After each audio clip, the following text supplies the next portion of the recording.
Thank you very much, Kumagai-san and colleagues at RIETI, and thank you very much to our audience for joining us today. Look, it's a great honor to follow in from Vice Minister Hosoda-san's comments that really set the scene and explain Japan's position.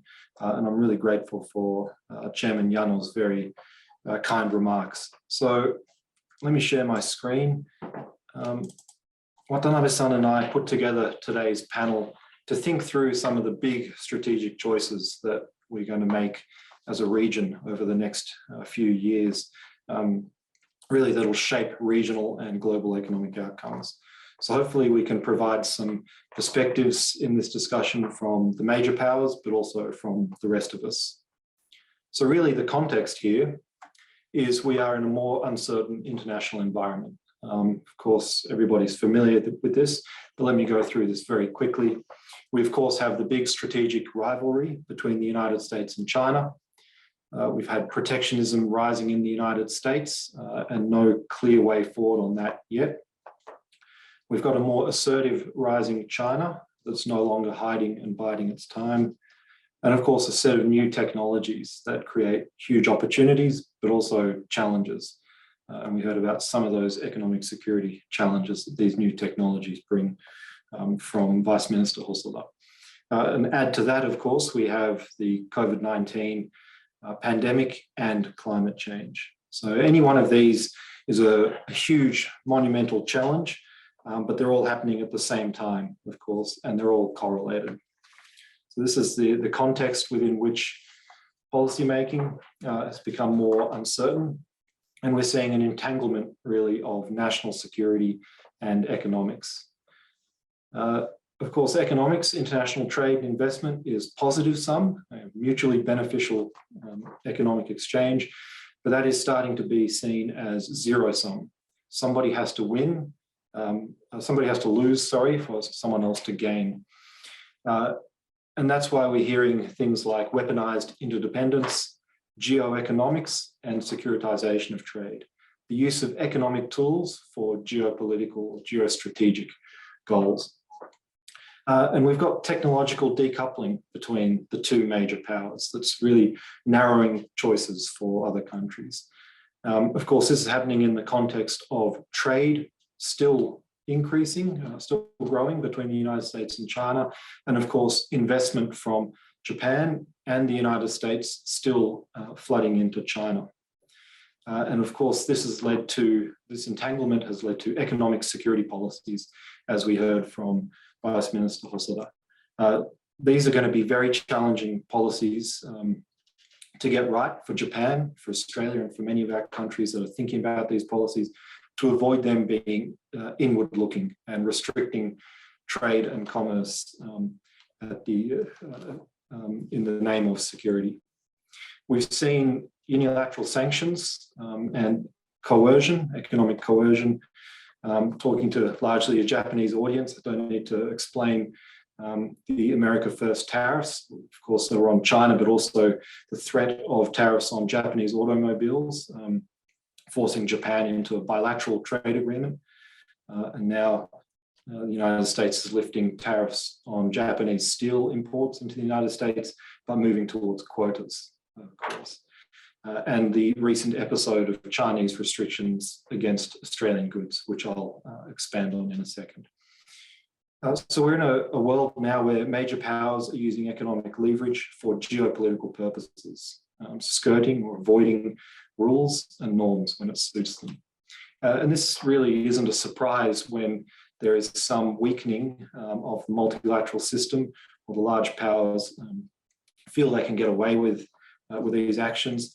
Because, of course, large powers, major powers, don't often consider costs, or they don't consider costs on smaller powers. Exhibit A here is the phase 1 trade deal between the United States and China that moves them towards managed trade away from free trade, taking markets away from other countries by diverting trade. So I just want to spend a moment here looking at the Australian experience, which I think is very telling in the face of Chinese restrictions. So these are monthly Australian exports to China. And due to the deterioration of the political relationship, you can see import restriction on Australian goods meant that these pink bars, Australian exports to China, collapsed in many goods, many commodities over this period, over the last couple of years. Overall, exports from Australia to China remained strong, and 40% or a bit over 40% of Australia's exports still go to China, a very large share, and that's largely iron ore, not limited to iron ore, but largely iron ore. But the story really here is the recovery of Australian exports in barley, coal, for example, to other markets around the world. And really, to sum that up, it has been the open multilateral trading system that's been a source of economic resilience for Australia. So Australian exporters were able to find alternative markets, but of course, this was not cost-free. There were significant adjustment costs. Wine exporters, lobster exporters, of course, are still hurting, even though some of these markets and some of these commodities have been recovered. Of course, our ultimate source of economic resilience is from our domestic institutions, floating exchange rate, independent central bank, and our macroeconomic framework that achieves full employment, but also our flexible markets at home. So I think these have come into sharp focus during this time with how important the external dimension of our economic resilience is. And stuck between the United States and China, as many of our countries are, being forced to choose between the United States and China or economics and security, for example, these are false choices, but the policy options and the policy space is being narrowed. So for a country like Australia, and many of our economies have China as its largest trading partner, the idea of diversifying trade is extremely costly if it's going to happen. And luckily, we haven't seen that be successful. Now, so Australia still has 2/3 of its trade with a growing and integrating East Asia. So trying to decouple or diversify away from China is similar to trying to diversify away from the Chinese, from the whole East Asian economy, I should say. So I think it's important to understand where our source of resilience comes from in Australia. And the recent experience has been very telling with that. When the large countries, the large powers are ignoring rules and using unilateral measures, and ignoring rules, it's really open, contestable markets that can act as a protection, still act as a protection, of course.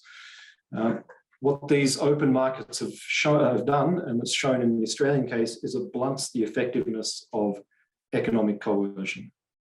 So this would lead to a natural argument, I'd say, of needing to enmesh large powers, not just in rules, but in markets as well. So this is where we have China's entry or the interest in entering CPTPP as a major issue going forward. This is an opportunity to enmesh China into more rules and more markets, open, contestable markets. It also would suggest that we need to avoid seeing the United States push an Indo-Pacific economic framework, as we're expecting over the next few weeks, perhaps, that is solely with like-minded countries. It misses an opportunity to further enmesh the Chinese economy into more markets and rules, including enmeshing the US economy into the East Asian economy more fully.